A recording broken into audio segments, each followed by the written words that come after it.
Tape marker, Terrifier 3 review, guys. Get right to it. Action.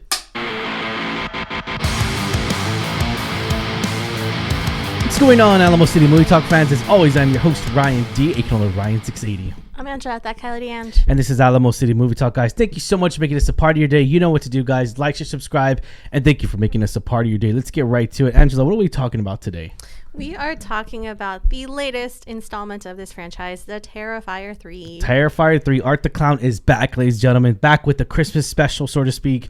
And let's get right to it. Art the Clown tells of a story is set to unleash chaos on the unsuspected residents of the Miles County as they peacefully drift off to sleep on Christmas Eve. We're going to change the show a little bit, guys. Just letting you know, we're going to change the show. We're going to actually do the ratings, what we recommended in the beginning, and then this is a spoilers review, so we're going to talk about spoilers at the very end. Before we start talking about spoilers, we will say spoiler alert. So if you haven't seen the movie, or if you're just like, what the hell, let us know in the comments down below. Again, what did you think of the film and everything? But we're going to go off the bat and just right on and set it. So Angela, what do we recommend this movie?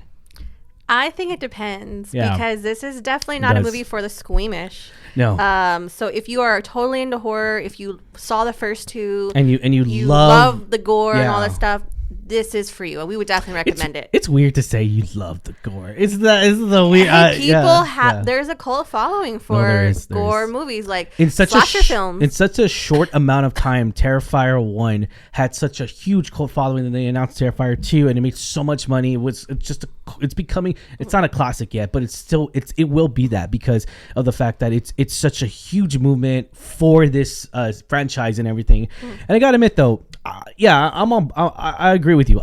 It depends if you like this style of movies and everything, but if you do, and if you're in that scenario, if you're in that case, we do recommend it. But here's the thing: go in with don't be eating anything red. Don't eat like lasagna. Don't eat like Italian food. I would preface it with the warning, like definitely watch what you eat, because or if you have got a strong stomach, then some people can really just eat a steak while they're eating someone get cooked like a steak, but whatever. Yeah, again, if you are easily offended, or you're not into that, you're squeamish, definitely recommend not maybe taking a pass on this one, just because it is very, very graphic. Yeah, and they definitely up the boundaries in this. This is definitely the most graphic, I would say, horror movie of this year for sure. No doubt. And we kind of knew that already from the poster that we got because Santa Claus is already cut up open. His pieces are everywhere. It's very, very gruesome. And we actually see, and which I really did like from the the best one for in my opinion was the second one. I still am probably leaning towards the second one.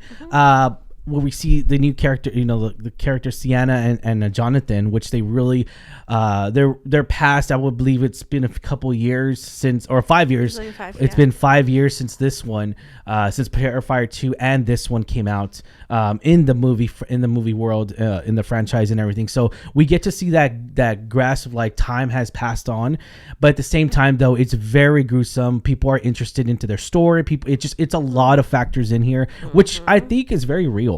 It really is. It's very, very much real. And so go to your ratings, Ansel. What do you give this rating? Having seen the first one, two, I agree. I think the second one's a little bit better, but I would say this one's a solid 7 because I liked that they continued the story. Yes. They had a lot of development on multiple characters. And again, I think Art is I think he was funnier in this one, actually. I think a lot of his mannerisms and the way he acted, it's a lot better, a lot bigger. And no, he does not speak. Same as always. Doesn't have any sound, even laughing or anything like that. But we get more of a grasp exactly where that is at, and we'll talk about that a little bit more in the spoilers. But I love Sienna's character. I love Jonathan. Jonathan's great. I love their dynamic together as brother and sister. It's very genuine. It's very natural, and it comes off very doesn't like make believe or anything like that. I'm gonna have to give this a solid 6.7.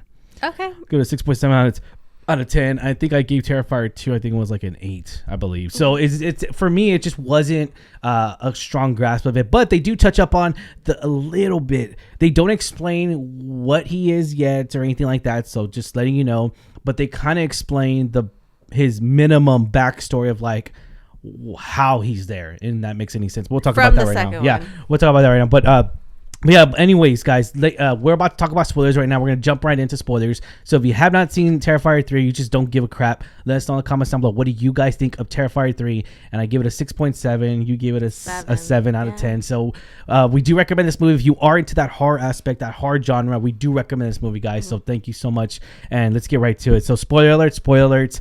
So first and foremost, I want to talk about the backstory real quick. So the backstory we got, what was that demon creature of the girl is the vessel to our world and hell, I'm assuming. Yeah. Because they really don't say hell. One of the things that was very scary was that they really touched up on her voice a lot, which I thought was really good. So the demonic vessel has more of a demonic voice, which was I thought that was very creepy. Yeah, that was like, holy crap. So I'm assuming, again, it's just my point of opinion, that the vessel talks for Art, I guess, in that aspect and everything, because Art can't talk.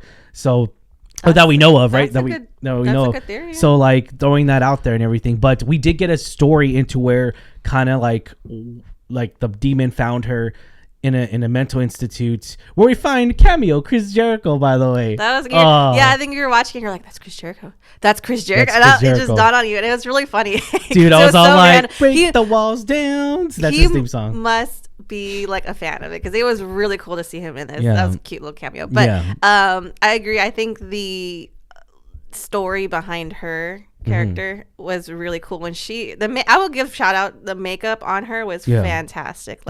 Super creepy, super disturbing.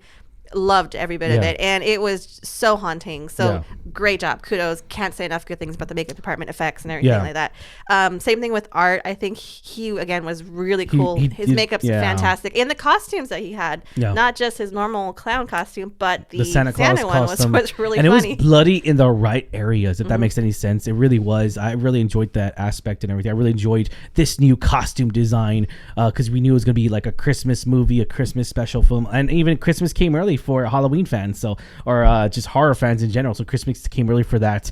I feel like people are really gonna like this because of the fact that they go above and beyond on the gore scenes, and we'll talk about the shower scene in a little bit. But going back into the backstory and everything, so we did see Gabby, which at the very end, she goes into the hell pit, and sadly, Sienna didn't get to save her and everything. But here's the thing I'm kind of curious about. So it kind of ends off to where like they're gonna end.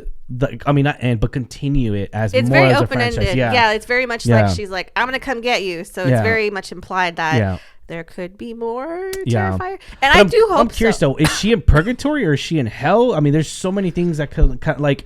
I would assume she's in hell. Yeah, but it's like, how long can she lie? And that's the thing. She's what, like 10, 8, 10. Can she survive? Yeah. And so that's the thing. I really like that they made it open ended, so that way, if there is more films coming up, that they can expand on this ever unfolding story. Yeah, no. Again, I love Sienna. I hope if there is more in there, I hope the same actress comes back. I love her character. Here. I love the actress. Yes, love it. I will say, now that we're kind of, she killed it. She killed it. I will say Lauren Lavera, she killed it. As much as I loved her, I do felt that I wanted more story from her and more backstory of her dad, because they do kind of go into that a little bit. Yeah. But I feel like the film in general, even though it's 2 hours, I will have to say this.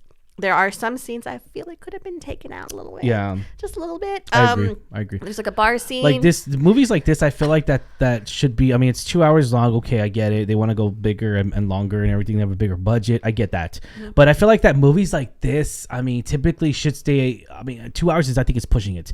But they should stay around the hour and 45-minute marker. Movies like this, because especially if you're not giving us any more, they give us a minimum backstory. A little bit more into Sienna, a little bit more into Art, kind of, not really. So they really kind of, the reason why I love Terrifier 2 is because they gave us more story, and they gave us, but again, people are like upset. You gave us more story. We don't want more story. We want more horror, or we want more gory scenes. And you definitely got that in this movie. But at the same time, though, I kind of feel like it becomes just overdone. I kind of like, well, why was this bar scene even there? Like, okay, I get it. He gets the costume. He could have, it just didn't make it. And the mall scene too. Yeah. So the mall scene is the bombing of which I thought was crazy. Like, that's insane. Like the way it was that scenario happened, that situation happened, was a bomb that that Art the Clown put it in a toy or like in a gift box, and one of the kids opened it up, and that was gruesome. How you could see the kid body parts and all that. That was very gruesome. Yeah, like, it was. I mean, you don't. Yeah. I mean, you do, but again, for me, I felt like we don't have kids, but we don't have, but I felt like they wanted to go bigger and better, right? Or bigger and more gory. But I feel like that hasn't been done, and we got that in the first scene too, where Art the Clown goes in and kills the little boy and the little insides of the boy. So it's like I heard that first opening scene of the film has really disturbed people. Yeah. And I think that's the point of it, though. I think the point is like very shock value, but I also feel like, I think you had mentioned this while we were watching this. What made this movie different in terms of like shock was the sounds. I feel like the sounds were more amplified. Like they were over. Yeah.